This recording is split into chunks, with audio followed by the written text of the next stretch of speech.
a young entrepreneur said to me that resonates with me is that when you're doing the stuff that seems mundane, it's actually not you have to do it, it's you get to do it.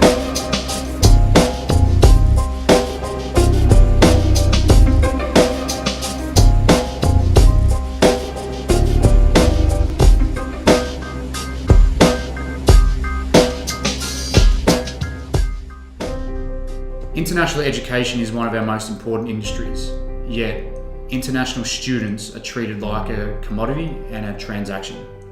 I wanted to go and try and change that and do something about it, and that's where Outcome.life was born.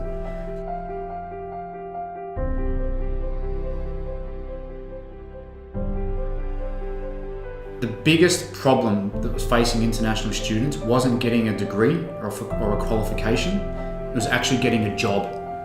And so we pivoted our entire business. We changed our business plan we had originally written that we raised all our money on, we threw in the bin, and we effectively started again, and we changed our whole model. But the day we did that was the day our business actually took off. This also led us to start Outcome Hub. Outcome Hub is our co-working space.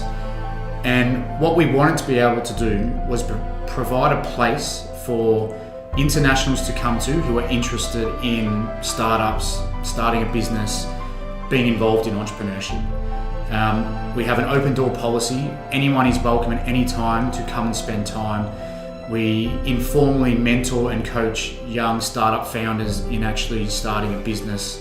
And we constantly have business people through Outcome Hub with internationals coming through and connecting people. The big part of the role that I think we play is integration between international students and graduates to the business community.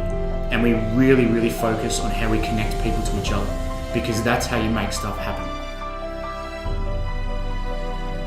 I knew the only thing that I could control, I can't control the market necessarily, I can't control what competitors do, I can't control timing, but I can control how hard I work. And that was the one determinant that I knew that I was not going to compromise on. So from the day of starting the business, it was every weekend working. It was working late at night, trying to find a balance between spending time with family and friends.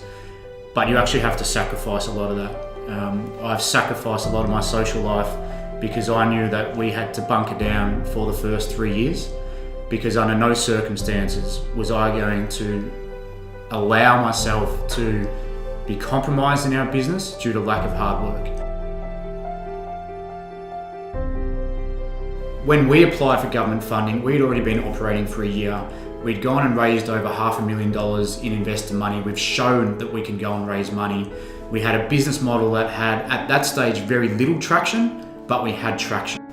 The launch Vic round 2 grant had over 300 applications, and we were one of the lucky ones of just 7 to get funded. Having your own business is highly stressful. The buck stops with you. You have to manage cash flow, you have to manage staff, you have to manage strategy, you have to manage operations. I do HR, I do finance, you do the operational side of things, I empty the bins, you do everything. Having said that, it's the most rewarding experience. I don't think I could ever go back and work for another company. There's some days you go to bed and you lie there wide awake, stressing about whatever it might be. And then there's other days you go to bed with a smile on your face thinking about what you're about to produce. If you're always waiting for the right idea, you'll probably do nothing. But if you just start, the right idea will come along.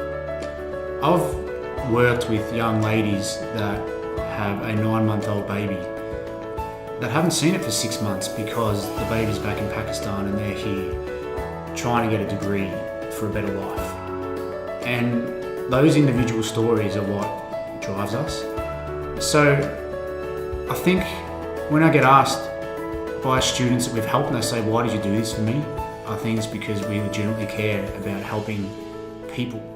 And that's what drives us, the actual individual stories of the people we deal with and helping them. And that's what makes what we do worthwhile. That's more important than making money.